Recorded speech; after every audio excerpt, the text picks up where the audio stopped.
Olá a todos, tudo bem? Meu nome é Alexandre Santos da Silva, eu sou doutor em Medicina Tropical pela Fundação Oswaldo Cruz e trabalho com virologia e com modelos experimentais em virologia há mais de 10 anos. Além disso, eu sou consultor científico da Lesco e vou agora apresentar para vocês uma palestra intitulada Modelos Animais para o estudo do SARS-CoV-2, onde a gente vai falar um pouco sobre o SARS-CoV e também sobre os modelos animais mais importantes para você trabalhar na sua pesquisa com o SARS-CoV-2, certo? Então, vamos começar. Antes de a gente falar sobre os modelos experimentais animais interessantes para se trabalhar com o SARS-CoV-2, é bom a gente saber um pouco sobre o vírus. Tá? A gente está em um momento de pandemia, essa palestra está sendo apresentada em agosto de 2021. A gente já tem algum conhecimento sobre o SARS-CoV-2, tá? Mas a gente sabe que existem muito mais pesquisas para ocorrer, esse é um vírus bem complicado. E aqui eu vou passar o básico sobre o SARS-CoV-2 para a gente falar um pouco sobre os modelos animais também. Bom, o SARS-CoV-2 ele é um vírus da família Coronaviridae. Então, ele tem, dentro da família Coronaviridae, você tem vários vírus que estão relacionados ao coronavírus 2.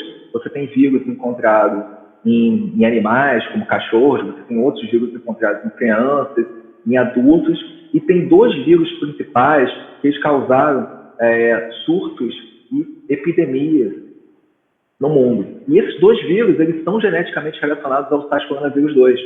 Tá? O vírus mais importante desse grupo é o SARS-CoV-1.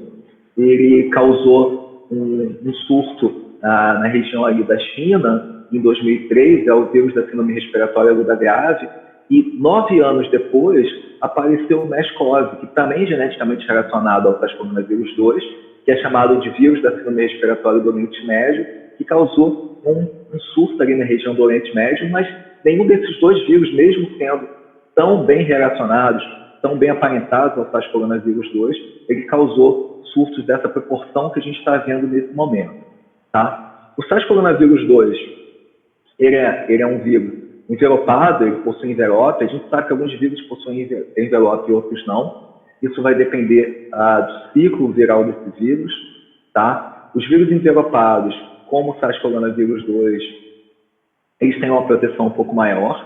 No caso do SARS-CoV-2, além de ser um vírus envelopado, ele é um vírus que possui como seu código genético RNA, de polaridade positiva, e ele é um vírus de fita simples, de RNA fita simples, e ele possui várias proteínas em sua superfície, como a proteína F, que é chamada de spike ou espícula, tá? Tem a proteína N de membrana, a proteína do nucleocapsídeo N, a proteína do envelope AE, e, além disso, ele tem genoma e outras proteínas que fazem todo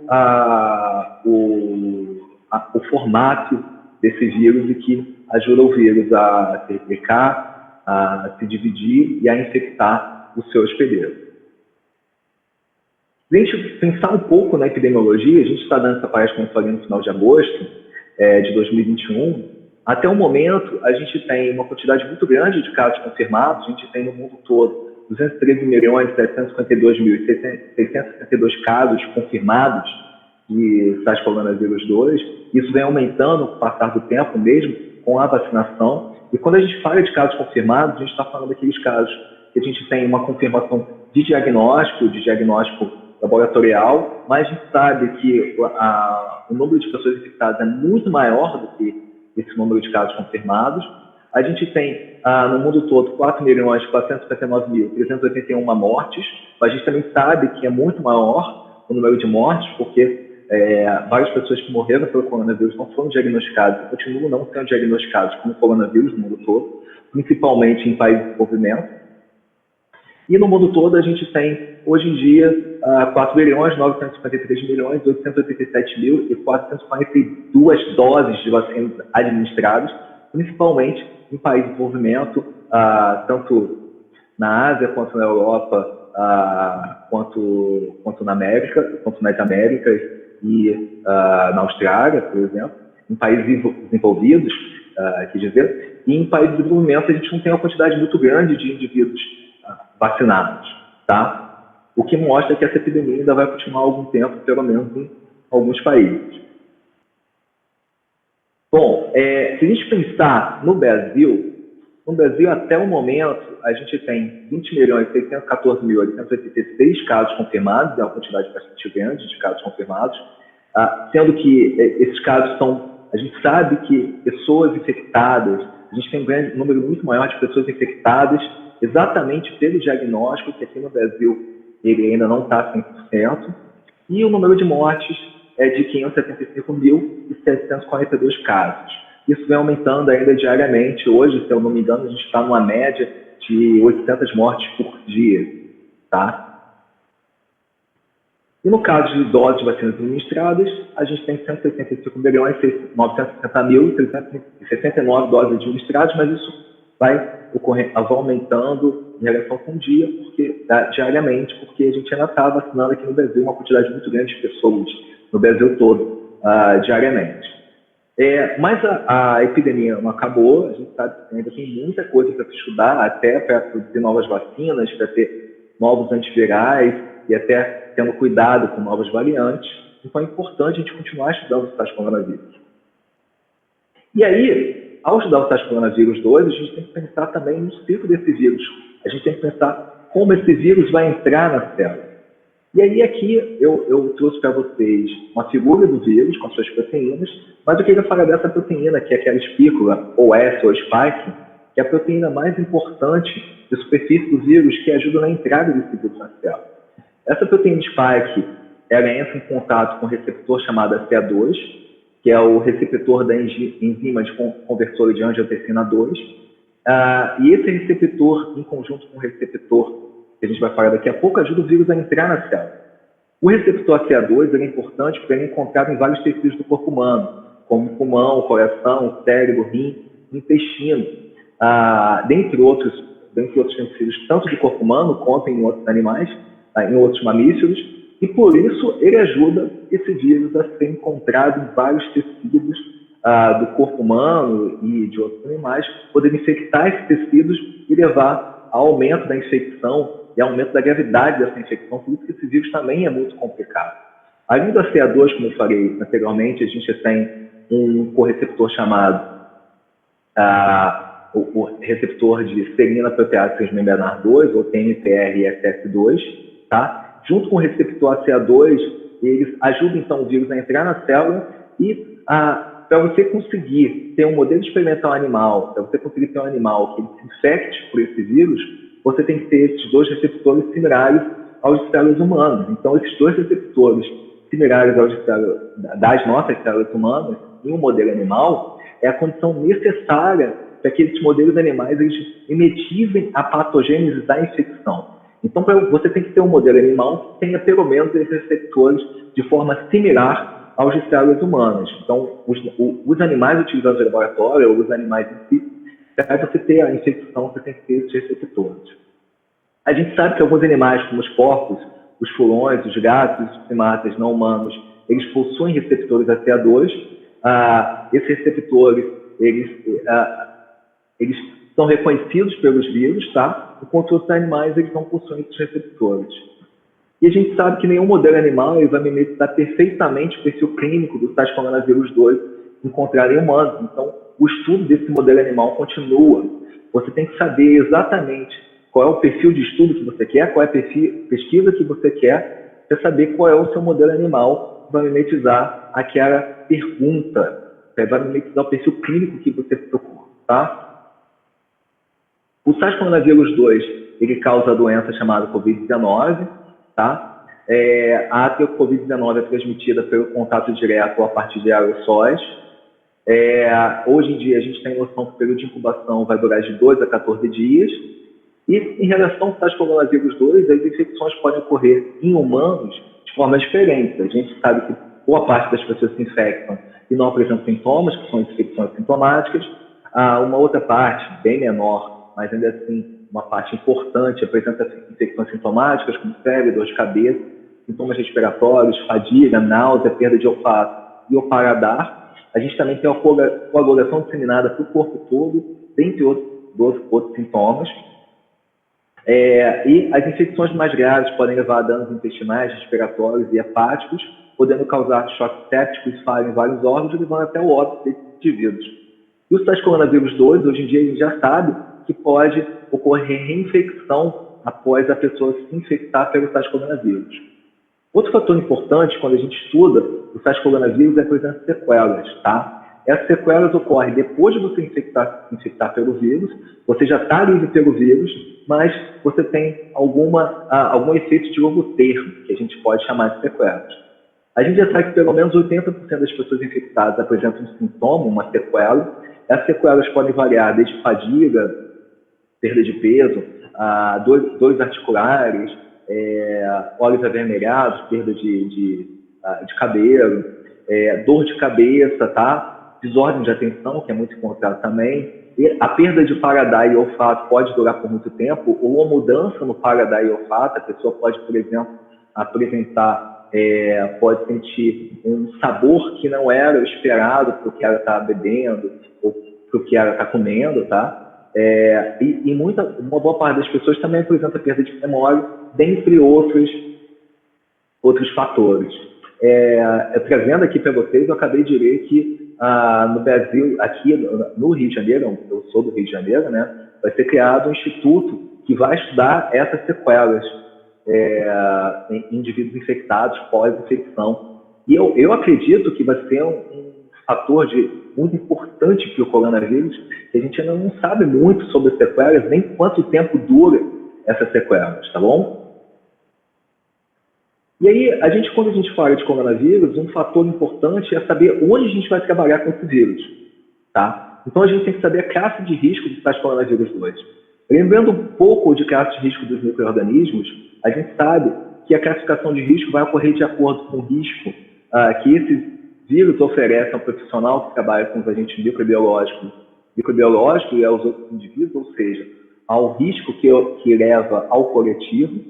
Esses micro-organismos eles podem ser classificados em 4 classes de risco, variando a classe de risco 1, que é menos perigosa, a classe de risco 4, que é a mais perigosa, tá? O SARS-CoV-2 em si, ele é classificado hoje em dia em classe de risco 3, porque ele causa alto risco individual, se você se infectar, e esse indivíduo infectado pode levar ao risco coletivo, como a gente está vendo na pandemia. O SARS-CoV-2 como ele está na classe de risco 3, ele é potencialmente letal com outros micro-organismos da classe de risco 3, mas hoje em dia a gente já sabe que existem medidas de tratamento e prevenção, a gente já tem vacina, e se disseminado, eles continuam reproduzindo o risco. Se você considera o SARS-CoV-2 como classe de risco 3, você vai trabalhar no laboratório de nível de biossegurança 3, e no caso de trabalhar com modelos experimentais, você vai trabalhar com modelos experimentais de nível de biossegurança animal 3. Tá? Então, você vai trabalhar em biotérios de nível de biossegurança animal 3 ou NBA3. Os biotérios NBA3, eles têm particularidades, então você não pode ter em qualquer local, você tem que ter um biotério bem estruturado, bem trabalhado. A gente não vai falar muito sobre os biotérios de nível de biossegurança animal 3, mas o importante é saber que você não pode trabalhar em caixas abertas ou essas caixas convencionais que a gente está vendo aqui, que são caixas abertas, onde o animal ele entra em contato com o ambiente, pode contaminar o ambiente, tá? Ou seja, pode contaminar o manipulador, ou o manipulador também pode contaminar esse animal. Então, você tem que trabalhar com mini isoladores fechados, em racks ventilados. Esses mini isoladores eles são interessantes porque você tem a filtragem do ar no rack ventilado, então o ar chega para o animal um REC já filtrado, o animal ele então respira esse ar filtrado, o ar sai, ele é filtrado novamente nesse mini isolador, volta para o REC, é filtrado mais uma vez e sai para o ambiente de forma filtrada. O REC principal, a Aresca, ela possui um REC interessante para você trabalhar com esses animais, que é o REC ARN, tá? Que além disso ele tem filtro ZEPA, para você conseguir aumentar essa proteção, essa biossegurança. O REC ventilado em si, ele aumenta o bem-estar animal, ele evita a contaminação, como eu falei anteriormente. Além disso, ele diminui o aparecimento de odores, para que esse animal ele fique mais calmo, menos estressado, dispersão de alergênicos, ele tem como vantagem esse sistema de ventilação.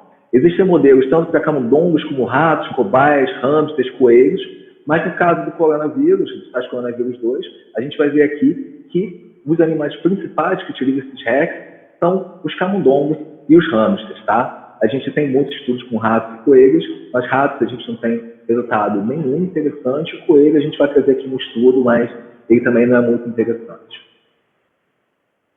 Então, vamos começar a falar agora sobre os modelos experimentais de SARS-CoV-2. Bom, a primeira pergunta que você tem que fazer quando você começa a trabalhar com SARS-CoV-2, você tem seu biotélio bonitinho, o biotélio NBA3 funcional, onde você pode trabalhar com seus animais, onde você tem a bioproteção do manipulador, você tem aquela roupa de bioproteção, de biossegurança, você tem um biotélio bem protegido, qual seria o modelo experimental ideal para o estudo do SARS-CoV-2? Tá? Essa pergunta é bastante interessante. E aí, desde o começo da pandemia, se pensou assim, você tem várias perguntas.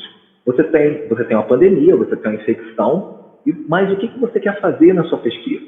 Tá? Se você tem um vírus novo, você tem que primeiro pensar na infecção, você tem que pensar em qual vai ser a resposta imune, você tem que pensar qual é o ciclo viral desse vírus, você tem que pensar qual é a patogenia desse vírus, qual é o tratamento interessante para você tratar as pessoas infectadas, como é o genoma desse vírus, se você vai ter aparecimento de variantes, tá? Você tem que pensar se você vai produzir biomoléculas no seu modelo, e a partir dessas biomoléculas, podem ser anticorpos ou outras moléculas que possam ser utilizadas no tratamento ou em outros fatores relacionados ao vírus.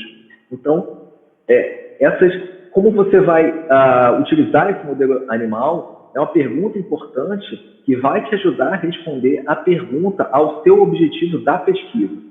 Então, quando a gente pensa no modelo experimental do SARS-CoV-2, a gente vai ver aqui alguns modelos e a gente tem que saber qual é o modelo ideal para responder aquela minha pergunta, tá bom? E eu trouxe aqui 5 modelos principais, 5 modelos experimentais principais, 5 animais, 5 espécies principais, 5 grupos experimentais principais para a gente estudar, tá? Eu trouxe 5, mas na literatura existem vários modelos experimentais além deles, tá? Mas esses 5 são os mais interessantes. Os principais mesmos são o camundongo, hamster, primatas não humanos e o furão. O coelho ele não é muito interessante, mas eu trouxe aqui porque muita gente gosta de trabalhar com coelho, tá bom? Então, falando primeiramente sobre camundongos, assim, ele é o modelo experimental mais importante quando a gente fala em infecção viral, porque eles são animais pequenos, são animais de baixo custo, fáceis de trabalhar, e eles apresentam resultados bastante promissores em boa parte das infecções virais com modelos experimentais. Eles são da espécie musmúsculos, então foi o primeiro modelo a se começar a trabalhar com o SARS-CoV-2. O que foi feito inicialmente? Foram infectados vários camundongos diferentes, de fundos genéticos diferentes, mas se viu que todos os camundongos selvagens são resistentes à infecção pelo SARS-CoV-2, simplesmente porque eles possuem aquele receptor ACE2 diferente do humano, tá? E aí o que foi pensado? Em alternativas. Essas alternativas inicialmente foram os modelos transgênicos, como o CARIS-8HCA2, que é um modelo que vem da Jackson, tá? Esse modelo ele foi pensado porque já tinha sido estudado para o SARS-CoV-2 e apresenta resultados bastante promissores, a gente vai falar um pouco dele, ele já está sendo estudado e trabalhando até aqui no Brasil.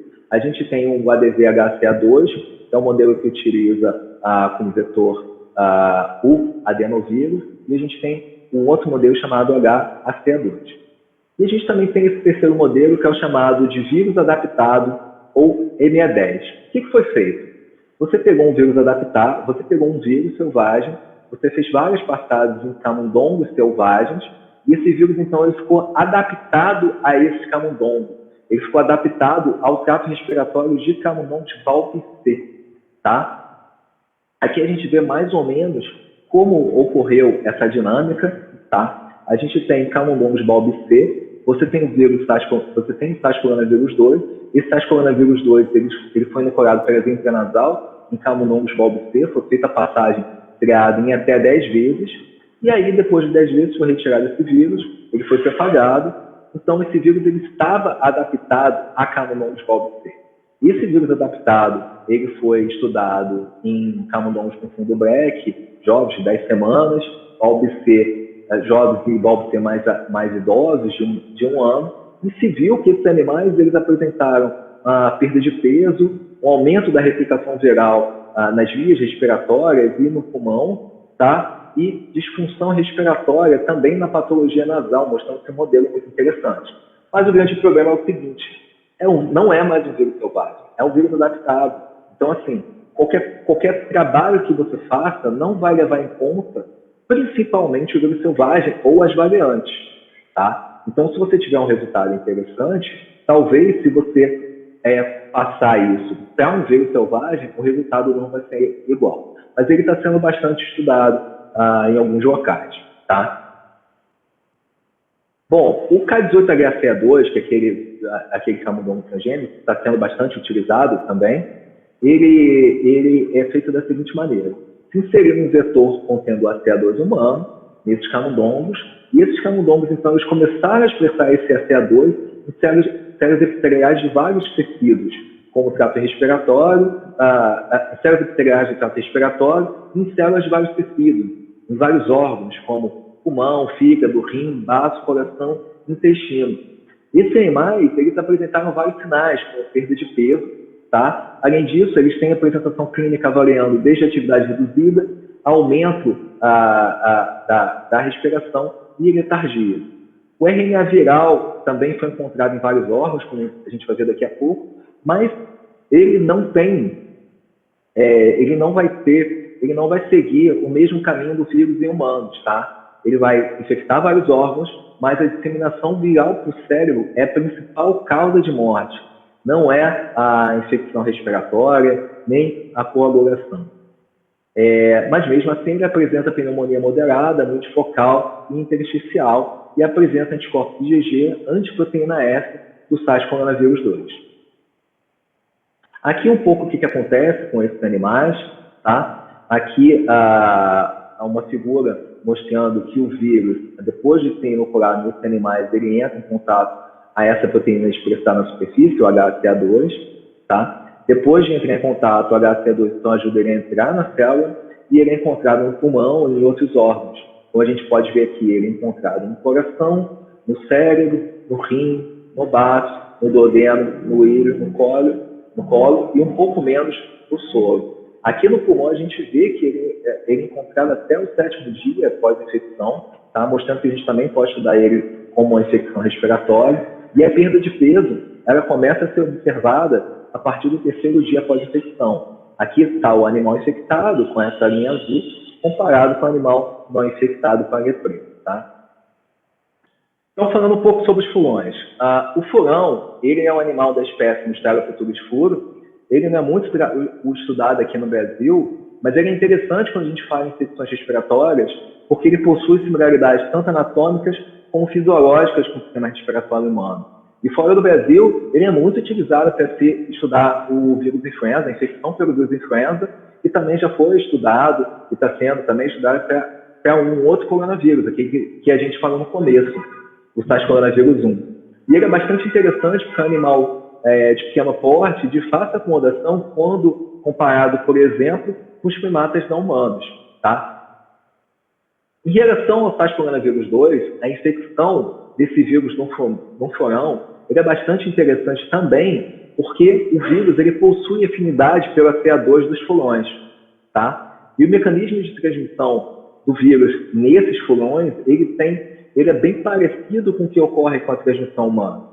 Essa transmissão vai ocorrer a partir do contato direto, contato físico direto, com a transmissão pela via aérea potencial. Então, você tem essa transmissão de furão pela via aérea, isso já foi visto na literatura. Você tem até casos de infecção de humanos com furão, tá? E outro fator interessante é que você pode ver a transmissão de furão para furão, porque um transmite para o outro por uma distância de até 1 metro, tá? Além disso, a infecção pela via intranasal provocam o aparecimento de sinais clínicos mais leves, quando comparado com humanos, mas você tem sinais clínicos, tá? Como febre e perda de apetite nesses animais. E você consegue encontrar um vírus em vários órgãos. Você consegue encontrar no tubo nasal, na traqueia, no pulmão, no palato, nas tonsilas, no intestino e no rim desses animais. Como a gente consegue ver aqui, além disso, a gente encontra em amostras do lavado nasal, saliva, sangue, fezes e urina. A gente consegue ver aqui até o 8º dia após a infecção que você encontra o vírus no tubo nasal, na traqueia, você encontra no pulmão, no rim e no intestino desses animais, mostrando que ele é bastante interessante para se trabalhar com essa infecção. Então, ele apresenta a presença de anticorpos neutralizantes a partir do 13º dia após a infecção, e ele já foi utilizado no tratamento de vários compostos antivirais, como o lopinavir e ritonavir, a hidroxicloroquina e tenofovir. E esses trabalhos ajudaram a mostrar que esses tratamentos não são interessantes para diminuir os sinais clínicos e nem a carga viral, pelo menos nesse modelo, tá? E aí esses modelos eles se tornaram bastante interessantes, estão ainda sendo estudados fora do Brasil como modelo para se estudar a patogênese do SARS-CoV-2 no trato respiratório. Em relação ao Brasil, o modelo que a gente pode considerar o mais fácil de se trabalhar, porque não é um modelo transgênico, é um modelo que se infecta normalmente, é um modelo de baixo custo e que você pode trabalhar em qualquer biotério de nível de biossegurança animal 3, com REC, ventilados, como a gente falou anteriormente, é o hamster sírio, ou da espécie Mesocriptetus tauratus, tá? Ele, após você infectar ele pelo SARS-CoV-2, o vírus ele tem replicação viral eficiente em vários órgãos. Esse animal, em alguns trabalhos, ele demonstra letargia, perda de peso, pelo eriçado e respiração rápida, tá? E ele está sendo bastante estudado como modelo de vacinas e tratamento. A infecção ainda pelo SARS-CoV-2 levou à apresentação da carga viral no tubo nasal, pulmão, traqueia, cérebro, sangue, dentre outros órgãos. Você também encontra no intestino, você também encontra no baço, você também encontra um título baixo, mas no rim, no fígado você tem um título bastante interessante. E aqui eu queria falar uma coisa que é interessante a gente pensar, que a severidade das doenças vai aumentar com a idade. Tanto em hamster como em camundongo, tá? Como em primatos não humanos, que a gente vai ver daqui a pouco, a severidade das doenças vai aumentar com a idade, o que corrobora o que acontece com os humanos. Tá? Os pulmões eles apresentam inflamação focal com destruição difusa alveolar. Tá? Esses animais eles apresentam anticorpos neutralizantes a partir do 7º dia após a infecção. E é interessante também que o hamster ele pode transmitir ao outro, e o humano, o manipulador, ele pode transmitir ao hamster se ele tiver com coronavírus e não tiver em local de nível de biossegurança animal 3. Outro fator interessante é que o hamster sírio é o hamster que a gente trabalha aqui no Brasil, mas em outros países você pode trabalhar com hamster chinês e hamster anão. O hamster anão, principalmente, e o hamster chinês, ele apresenta sintomas clínicos mais pronunciados de pneumonia. E o hamster anão, ele vai ao óbito muito rapidamente com o SARS-CoV-2, tá? Mas falando de hamster sírio, que é o que a gente pode trabalhar, o que trabalha aqui no Brasil, os animais mais jovens, eles apresentam perda de peso logo no começo da infecção, começa a apresentar no 2º ou 3º dia, em boa parte dos trabalhos, quando comparado em animais não infectados. E como eu falei antes, eles apresentam a carga viral tanto no pulmão, como no cérebro, como no fígado, no baço, no rim, dentre outros órgãos. Aqui são animais mais jovens e aqui animais mais velhos, tá bom? Eu trouxe aqui, como eu falei com vocês, os coelhos. Os coelhos não são interessantes para se trabalhar com coronavírus. Eles são da espécie Oryctolagus cuniculus, mas eu trouxe aqui são animais que todo mundo está acostumado a trabalhar. Quando se infecta o SARS-CoV-2, eles apresentam a infecção assintomática, sem nenhum sintoma, mas eles apresentam um vírus no nariz, tá? Aqui a gente tem, logo no começo da infecção, ele apresentando no nariz, na garganta e um pouco no reto. Mas isso acaba muito rápido e você não apresenta infecção em outros órgãos, você não tem uma patogenia verde, tá? É interessante a gente pensar que no nariz a gente tem o título, no turbinado nasal tem o título interessante, de 10 a 4, e no pulmão não encontra nada, o que demonstra que o vírus ele não chega a se replicar no pulmão e não chega a se replicar para outros órgãos. Mas eles produzem anticorpos neutralizantes depois de um tempo de infecção. O último modelo que eu queria trazer aqui são de primatas não humanos. Tá? A gente tem 3 espécies que foram utilizadas, que foram trabalhadas e estudadas, que são os sinomólogos, o macaco rhesus e o macaco verde africano. Esses macacos eles têm resultados bastante interessantes, porque os primatas eles apresentam morfologia parecida com os humanos, eles são também bastante estudados em infecções respiratórias, só que eles são mais difíceis de trabalhar, porque você precisa ter toda uma colônia com esses macacos, e depois levar eles para um biotério de nível de biossegurança animal 3, que é mais difícil você ter um biotério de nível de biossegurança animal 3 para primatas não humanos. Você tem, por exemplo, na Fiocruz do Rio de Janeiro, mas é muito difícil você ter um biotério adaptado, um biotério perfeito para esses animais de nível de biossegurança animal 3, que precisam de nível de biossegurança animal 3. O primeiro animal que a gente vai falar aqui são os sinomólogos, ou macacos particulares. Eles são os animais que apresentam melhor resposta contra o vírus. Eles apresentam sinais como perda de peso, mas eles não apresentam febre, eles têm atividade diminuída, eles têm uma letargia, eles apresentam arresto cutâneo, tosse e um estresse respiratório muito grande. O RNA viral ele é detectado em amostras da garganta, suave orofaríngeo, nariz, faringe. Um fator interessante para se trabalhar com eles também é que eles apresentam pneumonia similar a humanos infectados com SARS-CoV-2 2.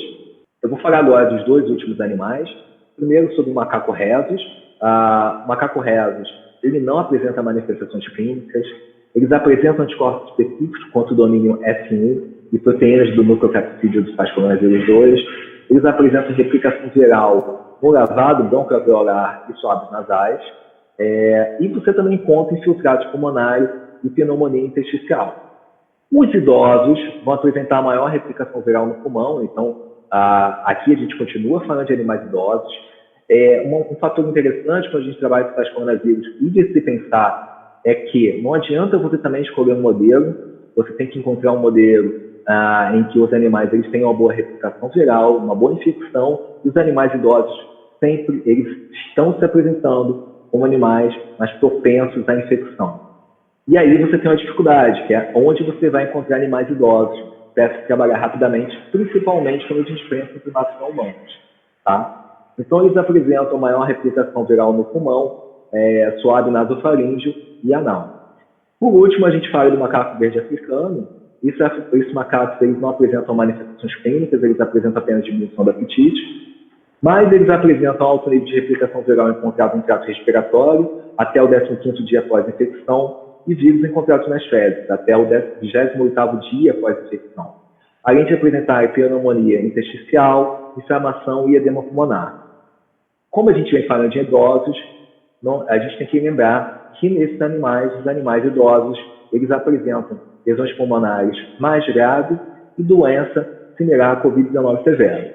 Então é importante a gente pensar também na idade dos animais quando a gente escolhe um animal para se estudar o SARS-CoV-2 2. Por último, fica a pergunta. Será que a gente já encontrou o modelo experimental ideal para o estudo do SARS-CoV-2 2? Eu acredito que não. A gente encontrou modelos que podem responder algumas perguntas, mas que talvez não possam responder outras que vão aparecer a partir desse momento ou no futuro. Então, é interessante a gente sempre estudar novos modelos experimentais e tentar responder as nossas perguntas, as perguntas que a gente faz na pesquisa, um modelo experimental que seja mais ideal para o que nós estamos perguntando. Tá? Então, gente, era isso. Eu queria agradecer. Qualquer dúvida, vocês podem me mandar um e-mail. Está aqui o e-mail, alexandre@arisco.com.br, ou está aqui o meu telefone também. Se vocês quiserem me perguntar, a gente pode conversar um pouco sobre o modelo experimental, ou falar um pouco sobre biotécnicas de biossegurança animal 3, e também falar como a gente pode conversar sobre um biotécnico de biossegurança animal 3 com REX ventilados, tá bom? Com monitoradores. Bom, então, qualquer dúvida, eu estou à disposição. Obrigado e até a próxima.